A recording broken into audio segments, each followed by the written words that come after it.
Cordial saludo. En el día de hoy me encuentro con el licenciado en Ciencias Sociales, el profesor Pablo Contreras. El objetivo de esta entrevista es analizar el impacto de la globalización en lo económico y demográfico. Sabemos que la globalización es aquella interdependencia de países en donde se presentan unas dinámicas culturales, tecnológicas, políticas a gran escala. Desde lo económico, ¿cuál es el impacto de la globalización? Bueno, José, digamos que este fenómeno de la globalización empieza con ese gran impacto que genera la industrialización, que es la que acelera este fenómeno de la globalización, debido principalmente, por ejemplo, al mejoramiento de los transportes. ¿Qué trae consigo esto? Que se genera un mayor intercambio comercial entre los diversos países. Es decir, los países desarrollados, los países industrializados, buscan la manera de encontrar nuevos mercados los que puedan vender rápidamente sus productos. Y eso trae a su vez pues, producto de que hay un aumento de la producción y la productividad. Entonces lo que encontramos aquí es un incremento de las relaciones internacionales, las relaciones económicas internacionales, que también genera, por ejemplo, un tipo de desigualdad en aquellos países en algunos países que no cuentan con los recursos, con la tecnología para ser países industrializados o que puedan lograr producir a gran escala estos productos industrializados, pues genera entonces con ello una especie de desigualdad económica. Así como usted comenta, ha fortalecido las relaciones internacionales y al fortalecerse esas relaciones, pues dinámicas económicas pues entran en un auge. ¿Cree usted que las TIC han sido influyentes en esto? Definitivamente las TIC han jugado un papel importantísimo, han revolucionado en el ámbito de las relaciones comerciales a nivel mundial. Las relaciones se realizan en tiempo real, de manera tan rápida y efectiva. Contamos con plataformas digitales que conllevan a que ese tipo de transacciones se lleven lo más rápido posible. Es decir, una empresa puede vender un artículo a un cliente o a diversas personas en el mundo de manera rápida. Y entonces encontramos que la información que se genera a través de las TIC es una información que va demasiado rápido, ¿no? Y por consiguiente mejora o hace posible que las relaciones comerciales a nivel mundial sean más rápidas, más eficientes y más efectivas. Que te digo también que puede ser que todo esto se ha impuesto desde aquellas empresas que tienen un poder económico a nivel mundial y que son las que utilizan con mayor rapidez y con mayor solvencia todas estas plataformas digitales, que puede generar en algunos momentos, digamos, más que interdependencia económica, podría generar también dependencia económica. Usted comenta que las grandes empresas tienen el monopolio económico. Eso genera retos, desafíos para la media y menor empresa. Por ende, ¿qué retos económicos enfrentan estas empresas medianas y pequeñas frente al fenómeno de la globalización? Digamos que estas empresas se ven enfrentadas a una competencia que podría ser muy desventajosa, puesto que sobre todo en los países desarrollados que no cuentan con la tecnología y los medios para producir de manera eficaz y eficiente como si lo hacen estas empresas multinacionales. Entonces digamos que el reto es, digamos que gubernamental, es un reto político, porque las multinacionales se empoderan del mercado en aquellos países en los que se instalan y llegan, pero que de alguna manera llegan con la complacencia de estos gobiernos. Y digamos que estos gobiernos les facilitan todas las cosas. Y entonces las políticas, al contrario de poder promover o incentivar la pequeña y mediana empresa en sus países, pues, lo que se nota aquí es cómo protegen estas políticas la inserción de esas multinacionales en sus regiones, en sus estados, en sus localidades, que trae consigo, por ejemplo, el abaratamiento de la mano de obra, la explotación de los recursos naturales en estos países por parte de las multinacionales, inclusive sin pagar impuestos, todo gratis, es decir, todo casi que gratis. Entonces, la pequeña y mediana empresa, no digamos tanto que el reto que ellas como tal que tienen en sí es de poder contar con los recursos apropiados, una tecnología apropiada, pero si el gobierno, las políticas no se lo permiten, no pueden contar con su respaldo, entonces vemos que el reto aquí es enorme y digamos que el reto aquí es político, más que de las mismas empresas de esta categoría a la que tú te refieres. Sí, con todo lo mencionado, pues lo económico en este contexto de globalización debe verse desde los derechos humanos para respetar las libertades. Con lo que estamos conversando, analizamos que lo económico se ha intensificado con este proceso de globalización. Ahora vamos a entrar al campo de lo demográfico. ¿Cómo lo demográfico se maneja, se ve en este contexto de globalización? Bueno, ¿cómo se ve la demografía con la globalización? Digamos que el crecimiento de la población en algunas regiones, disminución de población en otras regiones, hay una movilización, hay un incremento de la movilización de personas en el mundo. La globalización ha permitido la eliminación de barreras comerciales y no solo barreras comerciales, sino que el hecho también de que la población se mueva con más facilidad, en donde se eliminan completamente esas fronteras de los diversos países. Digamos entonces que la población se mueve producto del crecimiento económico, de la búsqueda de empleo, de la búsqueda de un mejor nivel educativo, una mejor formación profesional, o también por condiciones políticas, conflictos políticos que se pueden generar entre los diversos países o en diversas regiones. Entonces encontramos cómo la globalización influye directamente en el campo de la demografía, en el hecho de que hay un aumento o un incremento de la movilización de población en el mundo. Así como comenta, hay una apertura de fronteras por motivos económicos, motivos turísticos, un sinnúmero de motivos. Esta apertura de fronteras, ¿cómo impacta en cuanto al crecimiento poblacional en determinados lugares del mundo? Encontramos, por ejemplo, cómo los países desarrollados se convierten en centros de atracción de personas en el mundo, sobre todo para aquellas personas que viven en países subdesarrollados, que quieren mejores oportunidades laborales, que desean formarse mejor profesionalmente, etc. Entonces encontramos cómo la población puede crecer en unas regiones, mientras que en otras podemos encontrar una disminución de la población. Las ciudades, por ejemplo, las ciudades como son el motor de la producción industrial, como son el motor de las actividades financieras y son el motor también de la formación y de la educación, entonces se convierten en un centro para que la población llegue, para que muchas personas puedan llegar allí. Entonces encontramos cómo las ciudades crecen, las zonas rurales en algunos países, sobre todo los subdesarrollados, encontramos cómo las zonas rurales disminuyen, cómo los países desarrollados captan mayor población en el mundo, mientras que países subdesarrollados encontramos como una disparidad demográfica en cuanto a razón de lo económico a nivel mundial, producto de la globalización. Usted comenta que la ciudad es el motor. Se puede decir que la globalización concentra a las personas en lo urbano más que en lo rural. Las grandes ciudades son eso, ¿no? Son el atractivo, es donde se generan las actividades financieras, es donde se llevan a cabo todo ese tipo de actividades que se requieren para el desarrollo. Es decir, las ciudades son el motor digamos que del desarrollo financiero, del desarrollo económico a nivel mundial.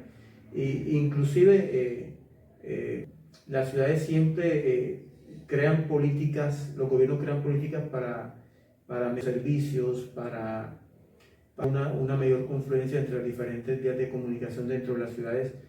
inclusive llegamos a hablar ya no de ciudades, sino que hablamos también de megaciudades, como el caso de Tokio, por ejemplo, como el caso de Nueva York y otras ciudades en el mundo que al capturar gran población del mundo requieren o inevitablemente tienen que crecer. Entonces digamos que hoy en el mundo, en el mundo moderno, en el mundo contemporáneo, en el mundo de la globalización, hablamos de que las grandes actividades están concentradas en las ciudades. Y vemos que el ámbito económico y demográfico no están distantes.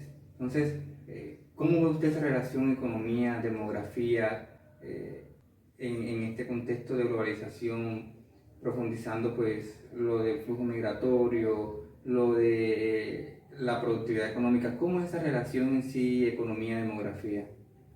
Precisamente eso, que a mayor crecimiento económico, mayor desarrollo económico en un país, en un estado, en una ciudad, genera crecimiento de población o genera que haya más captura de población. O se puede dar el caso también, por ejemplo, en los países desarrollados en donde la población juvenil puede decrecer mientras que la población envejecida aumenta. Y sucede también en los países subdesarrollados en donde encontramos que hay altas tasas de natalidad en donde la población juvenil aumenta y por las razones de esperanza de vida que son menores, las expectativas de vida son menores en los países subdesarrollados, encontramos que el envejecimiento de la población es menor. Eso puede estar determinado, por ejemplo, por el sistema de salud, los requerimientos y el abastecimiento de los servicios para la población. Entonces, donde hay mayor desarrollo económico, habrá mayores posibilidades de suplir las necesidades de la población. Eso sucede en los países desarrollados. En los países desarrollados sucede todo lo contrario. Entonces podemos encontrar altas tasas de natalidad en unas partes del mundo y en otras regiones podemos encontrar unas bajas tasas de natalidad. Entonces tú ves ahí cómo se relaciona lo económico y lo demográfico en un contexto globalizado. Exacto. Usted comentaba acerca del crecimiento poblacional juvenil. Cuando un país tiene altas tasas de natalidad, donde tiene una considerable población juvenil, ¿cree usted que está en una buena vía económica, en una buena base económica? Países donde hay gran porcentaje de población joven, es un país que cuenta con mayores oportunidades porque cuenta con población que se encuentra activa, que tiene la fuerza física y también mental para el trabajo. Eso debería, en teoría debería generar mayor producción, generar desarrollo económico. Eso no sucede en los países subdesarrollados. Usted va a encontrar en países subdesarrollados que hay mayoría de población juvenil, pero que no encontramos el desarrollo económico, pero ya no depende del crecimiento aquí de la población, sino que depende más bien de las políticas del Estado. O sea, encontramos dos cosas: la población juvenil se convierte en un factor fundamental para el crecimiento económico, o sea, es una ventaja enorme porque hay mayor población juvenil. Sin embargo, esa misma población juvenil puede ejercer presión sobre el sistema, que puede ser educativo, que puede ser laboral, que puede ser educativo, laboral, económico. Entonces el Estado es quien tiene allí el reto de a través de políticas hacer posible de que esa población juvenil pueda determinar un crecimiento económico. Claro, ese crecimiento económico es determinante en un país cuando se priorizan políticas a favor de emplear a esta población. Ahora, en contraste, ¿cómo ve usted aquellos países que su población está envejecida? ¿Cómo esto impacta en lo económico? Digamos que el sistema requerirá entonces de suplir las demandas de esta población envejecida, lo que requiere y a largo, mediano y largo plazo, lo que se requiere para estas personas. El sector productivo entonces, tener mayor población joven al bajar las tasas de natalidad y quedarse con menor población juvenil para el desarrollo económico, entonces, ¿qué hacen estos países? Demanda entonces, requiere entonces de de personas jóvenes de otros países, es decir, que incentivan aquí las migraciones, que vengan personas de otros países a que puedan colaborar o aportar para el crecimiento de la economía. Entonces, digamos que hablamos del envejecimiento de la población, podríamos hablar en términos, nos puede llevar al caso que puede ser el resultado del crecimiento económico, claro, porque el crecimiento económico genera mayor esperanza de vida, mayores expectativas y amplía la edad de las personas para morir, porque hay mejor calidad. Sin embargo, las políticas conllevan a que haya bajas tasas de natalidad, y al encontrar bajas tasas de natalidad en todos estos países encontramos un bajo porcentaje de población juvenil nacionales. Entonces requieren, por consiguiente, lo que te decía al principio, de incentivar políticas que conlleven a atraer personas jóvenes de otros países para aportar al desarrollo económico, para continuar con ese desarrollo económico.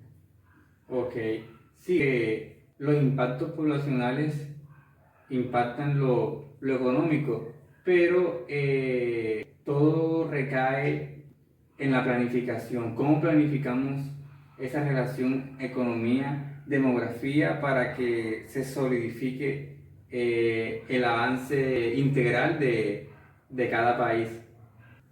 Ahora, hay muchos autores que hablan acerca de la globalización. Dentro de ellos tenemos a James Middleman, profesor de Relaciones Internacionales, un profesor estadounidense que conoce ampliamente todas estas dinámicas de globalización. Él expresa: la globalización es una fusión de procesos transnacionales y estructuras domésticas que permiten que la economía, la política, la cultura y la ideología de un país penetre en otro. Esto quiere decir que, según Middleman, el pensamiento de un país en este contexto de globalización puede permear en diversos países y puede influir en la manera en que otro país pueda pensar, pueda actuar. ¿Qué piensa usted al respecto? Bueno, evidentemente del autor que citas es inevitablemente real, es una realidad, o sea, es una certeza. Las políticas en el mundo entero dadas por la globalización son llevadas a cabo por países fundamentalmente o potencialmente desarrollados. Y ellos imponen las políticas, las reglas del juego, de las relaciones comerciales, las relaciones que deben darse y cómo deben darse en el mundo. Ellos disponen de todo eso. Obviamente que en las relaciones que ellos mantienen con los diversos países, sobre todo los subdesarrollados, en donde encuentran mano de obra barata, en donde encuentran los recursos que necesitan para sus industrias, entonces allí encuentran la manera como instalarse de manera, digamos que casi gratuita, sin pagar absolutamente nada, que es muy cómodo para todos ellos. Entonces vemos cómo eso en la globalización, los países imbuyen con sus dinámicas culturales, con sus rasgos culturales, digamos, con sus ideologías, todo lo que va a ocurrir entonces en estos países está determinado por ellos, está influenciado por ellos, la moda, las posturas políticas, la manera de ver el mundo, y encontramos procesos también de aculturación en el que jóvenes, sobre todo los jóvenes, van aceptando y van desplazando los elementos culturales autóctonos por elementos culturales foráneos que vienen de allá precisamente de esos países. Entonces que a partir de esto, con la globalización, grandes países desarrollados difunden rápidamente sus ideologías y su cultura en todos estos países, debido precisamente a las razones que ya habíamos comentado. Sí, es como una lucha de influencias, países peleando por penetrar su ideología en el otro y cómo se relacionan con los otros países. Entonces vemos que es una lucha de intereses en sí. ¿Cómo usted que debe ser la influencia de un país en otro? De todo lo que de todos estos teóricos socialdemócratas en el mundo, digamos que la mejor opción es que las políticas entre los países deben ser políticas que conlleven a un equilibrio, ¿no? Que no sean relaciones comerciales entre los diferentes países de imposición o relaciones ventajosas de unos países sobre otros, sino que las relaciones deben ser equilibradas, donde encontremos que los países todos podamos ganar, que tanto los países desarrollados puedan permitir que los países subdesarrollados puedan también llegar al desarrollo, llegar también a superarse, a superar todas esas falencias o todas esas dificultades que no les permiten avanzar económicamente. En esos términos es en el que se deben llevar a cabo las relaciones comerciales entre los diversos países en el mundo. No unas relaciones de imposición, de ventaja de unos sobre otros, sino unas relaciones de equilibrio, de hermandad entre los diversos países del mundo, de cooperación, pero una cooperación equilibrada. Así es. Esta entrevista deja muchos aprendizajes de cómo pensar la globalización, cómo pensarla críticamente y cómo nosotros, desde nuestra ciudadanía, desde nuestra individualidad, podemos impactar en otros y cómo podemos avanzar en los distintos ámbitos mencionados. Muchas gracias, profesor. Espero tenerlo en una próxima. Muchas gracias a ustedes.